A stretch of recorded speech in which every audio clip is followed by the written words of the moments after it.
For more than 2 decades, the European Union has pursued one of the most ambitious climate policy agendas in the world.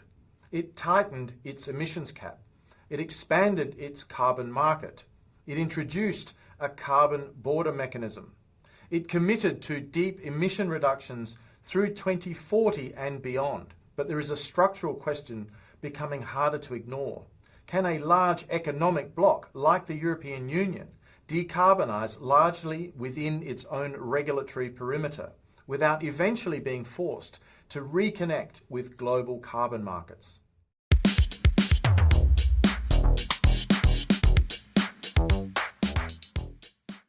Today, I want to explore what I have previously described as the European Union's island approach to climate policy, and why that island may now be reconsidering its shoreline. When I refer to an island approach, I do not mean political isolationism. I mean a climate policy architecture built primarily within the EU's own system. Over time, the European Union tightened the emissions trading system. It progressively reduced the emissions cap. It restricted the use of international carbon credits. It severed most direct and indirect linkages to global offset markets. And it introduced the carbon border adjustment mechanism to tax carbon-intensive imported goods. In effect, the European Union built a largely self-contained carbon pricing system. The EU ETS became an internal compliance instrument, not a globally integrated one, and that was deliberate. It reflected a belief that domestic carbon pricing credibility was essential for structural transformation. There were reasons for that design. Earlier international offset markets faced credibility issues. Questions arose around environmental integrity and additionality of the underlying projects. Oversupply suppressed prices in earlier phases.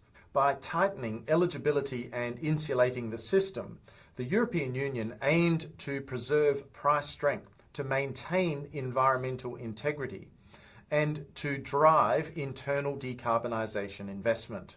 The logic was clear. Build a robust internal carbon market first, and then extend climate ambition outward via border adjustments. In other words, the EU chose depth over linkage. But structural pressures have intensified. Energy price differentials have widened after the gas crisis following the Russia and Ukraine conflict. Industrial competitiveness concerns have grown. The United States deployed large-scale industrial subsidies under the Inflation Reduction Act, and parts of Asia relied on lower-cost energy and alternative policy tools. Meanwhile, Europe maintained a relatively high carbon price within a largely internalised system. And when external economies pursue decarbonisation through subsidies, energy abundance, or hybrid mechanisms, rather than carbon pricing alone, asymmetries emerge.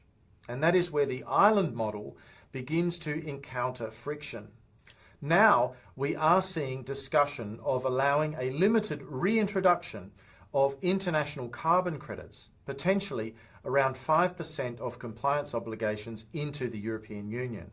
That is significant.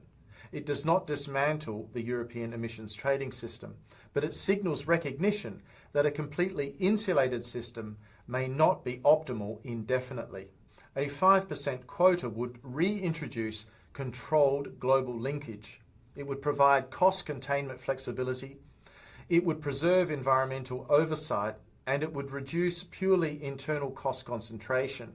In effect, it would mark a shift from strict insulation towards selective integration. And that is not a retreat, that is recalibration. The development raises broader questions. Was the island approach always intended as a transitional phase, building credibility before integration? Or is the adjustment a response to competitiveness pressures in a more fragmented global economy?